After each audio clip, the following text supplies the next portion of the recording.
एक कुमार 700 ब्राह्मण से और एक कन्या 100 ब्राह्मण से उत्तम है, ऐसा क्यों? एक कुमार 700 ब्राह्मणों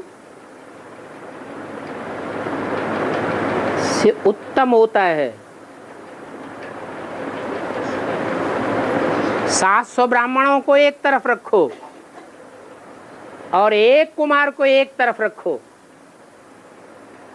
तो उस एक कुमार में इतनी ताकत होगी जितनी 700 में भी नहीं होगी। और फिर एक कन्या 100 ब्राह्मणों से उत्तम होती है। क्या? एक कन्या 100 ब्राह्मणों से उत्तम।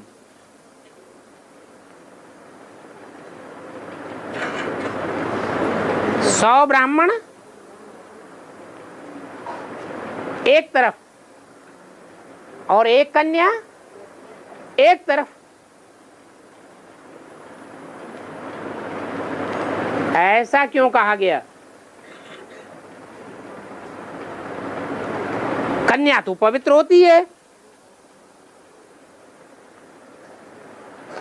या नहीं? तो कन्या का वजन तो ज्यादा होना चाहिए या कम होना चाहिए? हैं? ज्यादा होना चाहिए। फिर भी बाबा कुमार का पक्ष ले लिया। क्या बाबा ने किसकी बढ़ाई कर दी? हैं? कन्याओं की बढ़ाई कर दी। कहां कर दी? कह दिया एक कुमार 700 ब्राह्मणों से उत्तम और एक कन्या 100 ब्राह्मणों से उत्तम।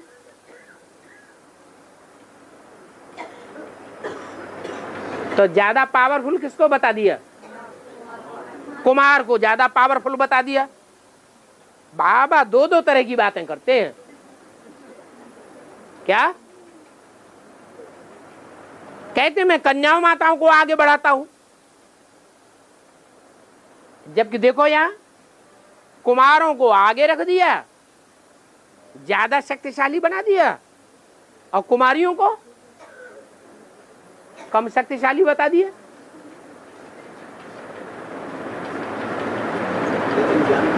है कुमार और कन्या और माताओं के द्वारा ज्ञान सुनाने के समय तो माताओं कन्याओं को आगे बढ़ा दिया, कुमारों को नहीं बढ़ाया। हाँ, माना अगर पढ़ाई पढ़ाएं, ईश्वर का ज्ञान सुनाएं तो कन्याएं माताएं सुनाएं या कुमार सुनाएं? कन्याएं माताएं सुनाएं। तो कन्याएं माताएं श्रेष्ठ होनी चाहिए या कुमारों के मुकाबले कम श्रेष्ठ होनी चाहिए? श्रेष्ठ होनी चाहिए। तो यहां तो 7वां हिस्सा भी नहीं रखा।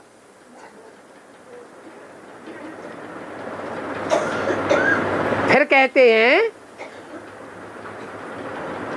कुमारों में इतनी शक्ति है कि जो चाहे सो कर सकते हैं। कुमारियों के लिए नहीं कहा। कहा कुमारियों के लिए नहीं कहा कि कुमारियां जो चाहे सो कर सकती है। तो सर्वशक्तिवान का टाइटल किसका हो गया? कुमारों का या कुमारियों का? कुमारों का हो गया।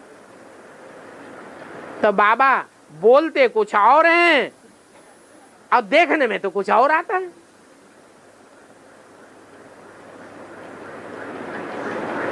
इसलिए बोला कि कुमारों को बाहर की दुनिया में ज्यादा रहना पड़ता है या कुमारियों को ज्यादा रहना पड़ता है? कुमारों को बाहर की दुनिया में रहना पड़ता है और कुमारियों को अंदर की दुनिया में रहना है। तो ज्यादा सेफ्टी किसकी रखी जाती है? कुमारियां सेफ में रखी जाती है। कुमारों को सेफ में नहीं रखा जाता।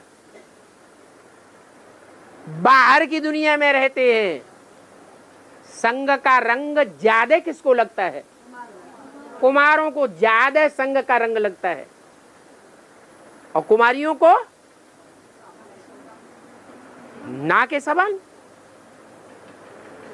तो एक कारण तो ये हुआ कि कुमार अगर बाहर की दुनिया के संग के रंग में रहकर भी अगर कुमार बन के रहता है तो बाबा की दृष्टि में और सब की दृष्टि में ज्यादा पावरफुल आत्मा है या कम पावरफुल आत्मा है? और उसी वातावरण में कोई कुमारी को रख दिया जाए, चौराहे पर रात में रहो,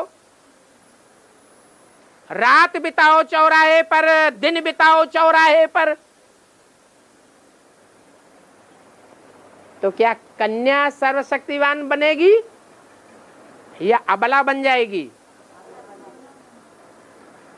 कन्याओं के शरीर की रचना, कन्याओं माताओं की ऐसी कोमल होती है काया कि वो संसार के संग के रंग में आकर के अपने को सबल बना के नहीं रख सकती।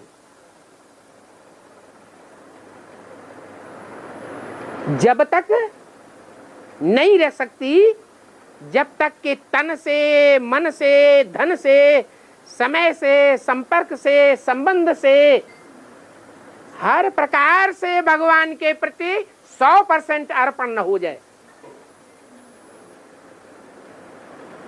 कागज में लिखने की बात नहीं है, क्या प्रैक्टिकल जीवन में हर प्रकार से भगवान की बन करके रह जाए, शिव की शक्ति हो जाए, किसी दूसरे व्यक्ति की शक्ति साबित न हो। किसकी सजनी बन जाए? है शिव की सजनी बन जाए, किसी दूसरे के प्रभाव से कभी प्रभावित नहीं हो, आंख से भी प्रभावित नहीं, कान से भी प्रभावित नहीं। कोई सुनाई देता है, बस दिल के अंदर ग्लानि भर जाती है, ऐसा ही होगा, भगवान भगवान नहीं है, शैतान आया हुआ है। ठीक तुमने कहा, तो कान प्रभावित हुआ ना, कान प्रभावित होता है कि नहीं? तो कन्या के कान भी कच्चे न हो, आंख भी कच्ची न हो, जो किसी की आंख से प्रभावित हो जाए, कोई भी इंद्रिय कच्ची न हो, प्रबल हो, ऐसी प्रबल है जो शास्त्रों में दिखाया है। क्या दिखाया है? कि भैंसासुर को भगवान भी नहीं मार सके,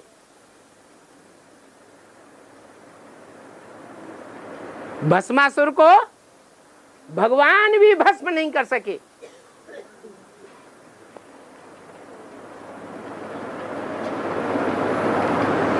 उसको स्त्री रूप ने कंट्रोल कर लिया, भस्म कर दिया।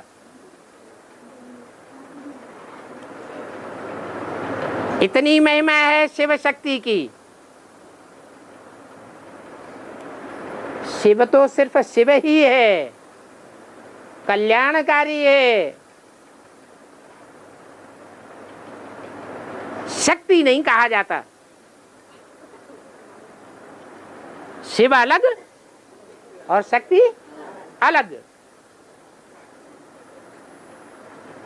लेकिन ज्यादा ताकत किसमें है? उसका नाम ही शक्ति है। ऐसी शक्तिशाली अगर कन्या बन जाए तो 700 ब्राह्मणों से उत्तम होगी या निम्न होगी? है उत्तम कही जाएगी। और कुमार भी, जिसको 700 ब्राह्मणों के समान बताया गया, वो कुमार भी बाहर की दुनिया के संसर्ग संपर्क में रहते हुए भी कुमार हो, क्या कभी भी किसी भी कुमारी या कोई माता या कोई मायाविनी के चक्कर में फंसने वाला नहीं हो, तब कुमार कहा जाएगा। तो ऐसा कुमार 700 ब्राह्मणों से भी उत्तम है, जो बाहर की दुनिया के प्रभाव में रह करके भी